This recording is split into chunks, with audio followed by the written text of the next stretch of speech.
कहिलेकाहीँ घरमै बस्दा पनि जीवनले यस्तो मोड दिन्छ जसको कल्पना हामीले कहिल्यै गरेका हुँदैनौँ। त्यो दिन घरमा अरू कोही थिएनन्, न दाई, न भाउजू, न हजुरआमा, न आमा बाबा। केवल म र मिना मात्र थियौँ।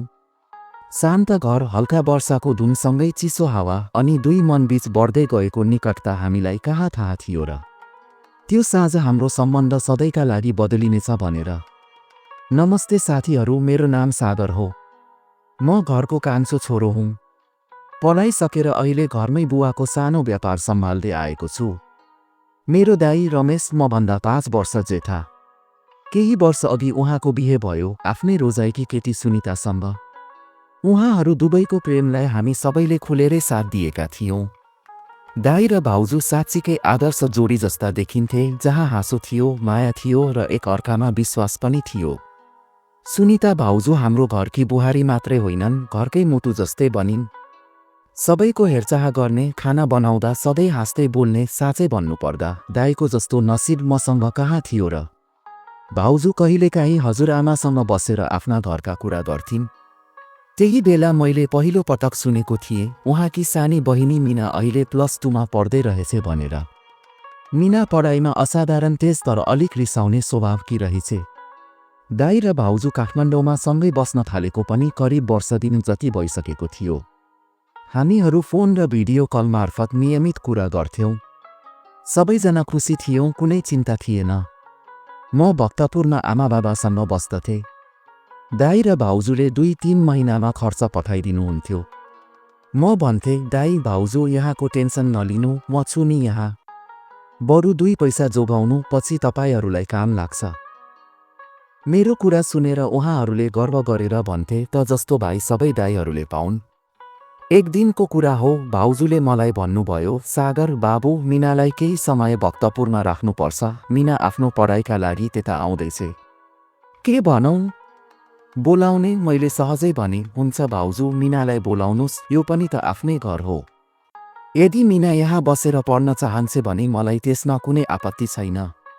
बरु भन्नुस् कहिले आउँछ मिना, म लिन जान्छु। त्यसपछि भाउजूले मलाई मिनाको नम्बर दिएर भन्नुभयो, सागर बाबु, एकचोटि तपाईँ आफै फोन गरेर सोध्नु है। त्यसबेला मेरो मनमा केही जिज्ञासा जाग्यो, भाउजूकी सानी बहिनी कस्ती होली?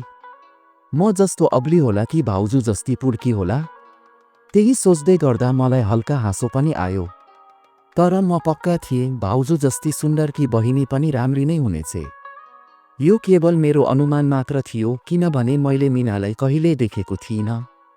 दिउँसोको कुरा सकिएपछि बेलुका भाउजूले मलाई मिनाको फोटो पठाइदिनु भयो। फोटो हेर्दा म त स्तब्ध भएँ, किनकि उनी त मैले सोचेको भन्दा पनि 100 गुणा राम्री थिइन्। त्यतिखेर मेरो मन खुसीले फुरुङ भयो। अब उनलाई भेट्न आतुर भए। मैले मनमनै सोचे, पहिलो भेटमा के भन्ने होला, कसरी बोल्ने होला। त्यही सोच्दै मैले बन्द कोठाभित्र बसेर प्र्याक्टिस नै गर्न थालेँ। त्यसको केही समयपछि मैले उनलाई फोन गरेँ, मिना, तिमी भक्तपुर कहिले आउँदैछौ? उनले हल्का मुस्कानका साथ भनिन्, भोलि भन्छु। भिनाजु? त्यो भिनाजु भन्ने शब्दले मलाई भुतुक्कै बनायो। सानो कुरा भए पनि मनमा मिठास भरियो। अर्को दिन मलाई भाउजूको मेसेज आयो, सागर बाबु, मिना भोलि बिहान बस्न आउँदैछ, तपाईँ घरबाट बिहानै निस्किनु है। भाउजूको त्यो मेसेज पढ्ने बित्तिकै मेरो मुटु धड्किन थाल्यो। किनभने म पहिलो पटक भेट्न जाँदै थिएँ, कुनै पाहुना होइन, दाजुको सालीलाई। भोलिपल्ट बिहान 7 बजेतिर म भक्तपुर बसपार्क पुगेँ। त्यो बेला हल्का चिसो हावा चलिरहेको थियो। फोटोमा देखेको त्यो मुस्कान सम्झँदै म बसको ढोकातिर हेर्दै थिएँ। अनि एक्कासी मैले देखेँ एउटी केटी ठुलो ब्याग बोकेर बसबाट तल ओर्लिँदै थिइन्। उनले सेतो टोपी लगाएकी थिइन्।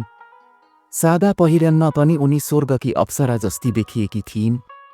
उसको आँखामा एउटा छुट्टै चमक अनि ओठमा मिठो मुस्कान थियो। उही फोटोकी मिना, मेरो भाउजूकी बहिनी। पहिलो नजरमै म उनीतिरै आकर्षित भएँ। मैले उसको नजिक गएर भने, तिमी मिना हौ? उसले हल्का हाँस्दै भनिन्, हो, म नै मिना हो।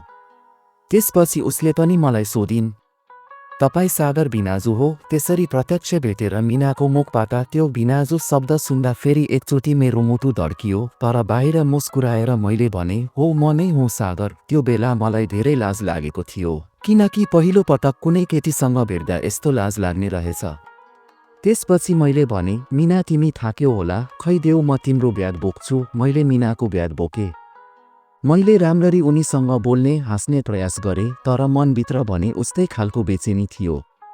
घर फर्किँदा बाटोभरि मिनाले आफ्नो यात्राको कुरा गरिरही। म त उसको आवाजमा हराइरहेको थिएँ। कतिखेर घर आइपुगेछ मलाई थाहै भएन। मिना भक्तपुर आएको 2-4 दिनमा उता काठमाडौँबाट दाइ र भाउजू पनि मिनालाई भेट्न यता भक्तपुर आइपुग्नुभयो। हामी सबै परिवार एकै ठाउँमा भेला हुँदा साह्रै रमाइलो भएको थियो। मिना जस्तो देखिन्थ्यो वास्तवमा उनी त्यस्तो थिइनन्। उसको शान्त स्वभावले सुरुमा मलाई ठिकै लागेको थियो। हाम्रो कुरा पनि मिल्थ्यो। मिनाले मलाई सागर भेना भनेर बोलाउँथिन्। उसको एकदमै धेरै जिस्किने बानी रहेछ। बिस्तारै मलाई थाहा हुँदै थियो। 2 दिनमै हामी साथी जस्तै भइसकेका थियौँ। सायद त्यही भएर पनि होला मिना बात-बातमा मसँग जिस्किने थियो। त्यतिखेर हाम्रो बोलचाल नै मेल खाँदैनथ्यो। जे कुरामा पनि उसलाई मसँग जित्नै पर्ने हुन्थ्यो। तर मलाई उसको अगाडि हार्नु राम्रो लाग्थ्यो, किनकि मलाई मिना मन पर्थ्यो। समय बिस्तारै बग्दै गयो। मिनालाई घरमा आएको अब 3 महिना जति भइसकेको थियो। पहिले जस्तो उसको र मेरो झगडा अब हुँदैन थियो। बरु बिहानैदेखि हाँसो जिस्क्याई अनि सँगै बसेर चिया खाने बानी परिसकेको थियो। अब उसँग बितेको हरेक क्षण मिठो लाग्थ्यो। एक दिन बिहान म अफिस जानको लागि तयार हुँदै थिएँ। मिनाले झ्यालबाट हेरेर भनिन्, ओइ बिनाजु, तपाईको टाई उल्टो भएको छ। मैले हाँस्दै भने, ओहो, हो त, टाई त साँच्चीकै पो उल्टो भएको रहेछ। त्यसपछि मिना मेरो नजिक आइन् र भनिन्, पर्खिनु त बिनाजु, म मिलाइदिन्छु। उनले मेरो टाई समाएर मिलाउँदा मेरो छातीभित्रको ढुकुढुकी जोरसँग धड्किरहेको थियो। त्यो क्षण साँच्चै संसार नै रोकिएको जस्तो लाग्यो। उनले भनिन्, अब ठिक भयो बिनाजु। म हौसिँदै भने, धन्यवाद मिना। त्यसपछि बाई भन्दै म निस्किएँ, तर उसको नजर, त्यो नजरमा के थियो जसले मलाई दिनभर असजिलो बनाइदियो। अफिसमा पनि ध्यान लागेन। म उसको हाँसो, बोली अनि आँखाको चमक सम्झिँदै बसेँ। म आफैलाई सम्झाउँदै थिएँ, सागर, उसलाई भुलिदेऊ, ऊ त दाजुको साली हो। तर के गरौँ, मनले कुरै मान्दैनथ्यो। त्यसपछि हामी बीच जे भयो त्यो हाम्रो लागि एकदमै अकल्पनीय थियो। 2 दिनका लागि दाइ, भाउजू र हजुरआमा घरको सबै परिवार लुम्बिनी घुमघामको लागि जानुभएको थियो। त्यतिखेर घरमा म र मिना मात्र थियौँ। बिहानको घर एकदमै शान्त थियो। कहिलेकाहीँ भान्साबाट आउने उसको सानो हाँसो र भाडाको आवाजले मात्र त्यो निस्तब्धता तोडिन्थ्यो। त्यो दिन मैले अफिसबाट बिदा लिएको थिएँ र ऊ पनि कलेजबाट बिदा लिएर बसेकी थिइन्। त्यस दिन न त कुनै हतार थियो न त कोही वरिपरि।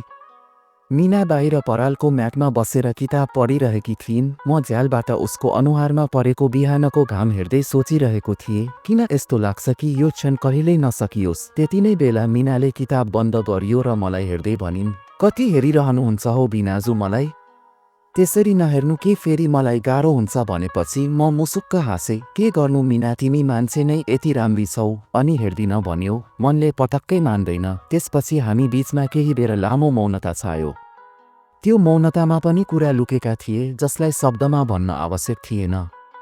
मिना बिस्तारै मेरो नजिक आइन् र हामी दुवैबीचको त्यो दूरी जसले हामीलाई अलग राखेको थियो, त्यसपछि त्यो दूरी एकैछिनमा हरायो। त्यस क्षणमा हाम्रो हाँसो, नजर र मनका कुरा सब एक आपसमा मिसिए। त्यो बिहानको घाम झ्यालबाट भित्र पस्यो र घरभरि सुनौलो उज्यालो फैलियो, ठिक हाम्रो भावना जस्तै। 2 दिनपछि जब सबै परिवार घर फर्किए, बाहिर सबै कुरा पहिले जस्तै थियो। तर हाम्रो मनभित्र भने केही परिवर्तन भइसकेको थियो। अब मिना र मेरो बीचमा एउटा गहिरो सम्बन्ध बाँधिएको थियो जसलाई शब्दमा व्यक्त गर्न गाह्रो थियो। हामी दुवै आफैलाई सम्हाल्दै परिवारको अगाडि हामी बीचमा केही नभएको जस्तै सामान्य बन्दै रहिरहे। तर हरेक नजर, हरेक मुस्कानभित्र हाम्रो एउटा रहस्य लुकेको थियो। त्यो हाम्रो अधुरो तर गहिरो भावना थियो। आज पनि जब म रातको सन्नाटामा बस्छु, उसका शब्दहरू, उसका हाँसोहरू र ती नजरहरू सम्झिन्छु। अनि कहिलेकाहीँ ऊ पनि मसँग कलमा भन्छे, तपाईँ बिनाजु होइन सागर, तपाईँ त मेरो जीवनको त्यो भाग हो जसलाई म कहिल्यै भुल्न सक्दिनँ। अनि म मुस्कुराउँछु, केही नबोली। किनभने हामी दुवैलाई थाहा छ हाम्रा भावनाहरू अझै बाँचिरहेका छन्, तर उनीहरूलाई नाम दिने साहस हामीसँग छैन। अब प्रश्न तपाईहरूलाई, के कहिले तपाईँले पनि कसैसँग यस्तो सम्बन्ध बाँध्नु भएको छ जसलाई सबै कुरा भएर पनि शब्दमा भन्न सकिँदैन?